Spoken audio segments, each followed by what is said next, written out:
wall us round.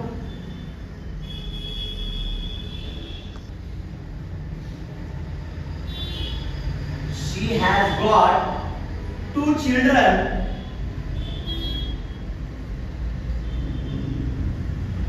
Two children.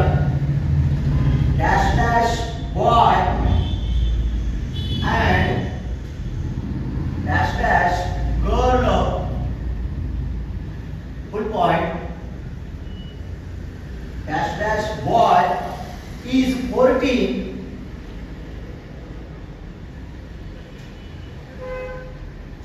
and dash dash girl is 8.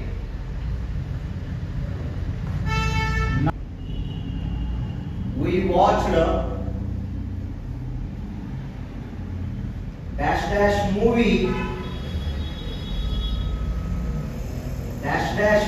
full point dash dash movie was boring.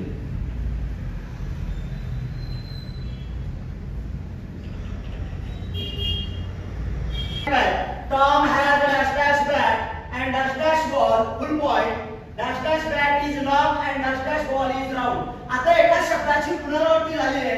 इथेही bat आहे, इथेही bat आहे, इथेही ball आहे आणि इथेही बॉल आहे. आपला नियम काय सांगतो, जर एखादा इनडेफिनेट नाउन असेल अशा वेळेस ते नाउन त्या वाक्यामध्ये पुन्हा पुन्हा आलेला जर असेल तर पहिल्यांदा त्या नाउनच्या अगोदर आर्टिकल वापरत असताना त्या नाउनची झालेली जी सुरुवात आहे ती व्यंजनाने झालेली आहे की स्वराने हे बघून घ्या. त्यानुसार ये किंवा अँड वापरा आणि तोच शब्द रिपीट होत असेल पुन्हा तर फक्त दचा वापर करा. काय पहिला बॅट हा वर्ड आहे. बॅटची सुरुवात कशाने झाली आहे, बी ने झालेली आहे. बी हे स्वर आहे की व्यंजन आहे, व्यंजन आहे. प्रोनाउन्सिएशन काय होतं, त्याचा उच्चार काय होतो करा, बॅट. बरोबर आहे, स्वरात्मक होत नाही, ऍट असं म्हणत नाही आपण. काय म्हणतो, बॅट म्हणतो व्यंजनात्मक. मग ए येणार की आणि येणार, ए येणार. आलं. चला याच वाक्यामध्ये बॅट हा वर्ड पुन्हा कुठे कुठे आलाय, या ठिकाणी आलाय. काही विचार करू नका, डोळं झाकून द या आर्टिकलचा वापर करा. संपलं. आता इथं बॉल हा वर्ड आहे. सुरुवात कशाने झाली, बी ने झालेली आहे. बी हे व्यंजन आहे. उच्चार कसा होतो, बॉल व्यंजनात्मक होतो. म्हणजे कुठला आर्टिकल येणार आहे, ए हेच आर्टिकल येणार आहे.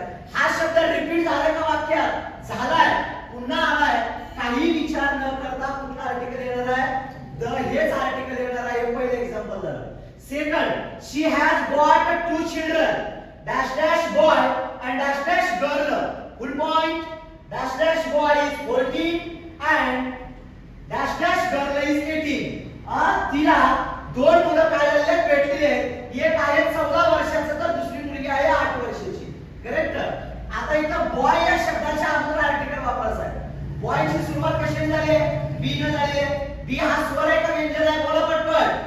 व्यंजन आहे. उच्चार कसा होतो, व्यंजनात्मक की स्वरात्मक, व्यंजनात्मक. मग ये आलं पाहिजे का ऍड आलं पाहिजे, ये आलं पाहिजे. आता हा वर्ड रिपीट झाला का बघा, कुठं आमने ठिकाणी झालाय.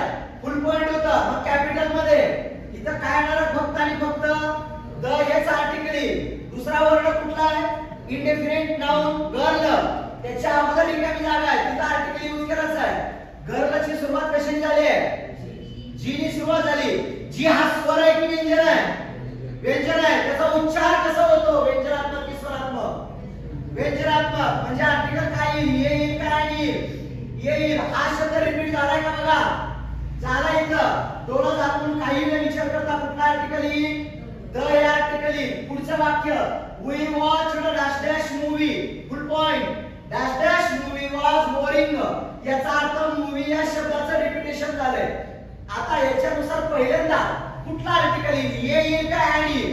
मूवी शब्दाची सुरुवात कशाने, यम ने झालेली आहे. यम हा स्वर आहे की व्यंजन आहे, व्यंजन आहे.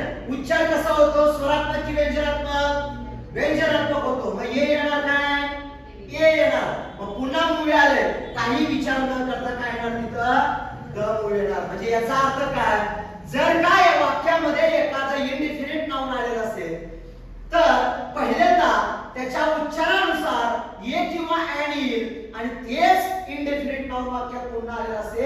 आणि त्याच्या अगोदर जर आर्टिकल यूज करायचं असेल तर फक्त आणि फक्त द हेच आर्टिकल काय केलं जातं, वापरलं जातं. कळले का? एक्झाम्पल आहे कसं आलं ते? ओके, चला आर्टिकल इथं फिल अप करा.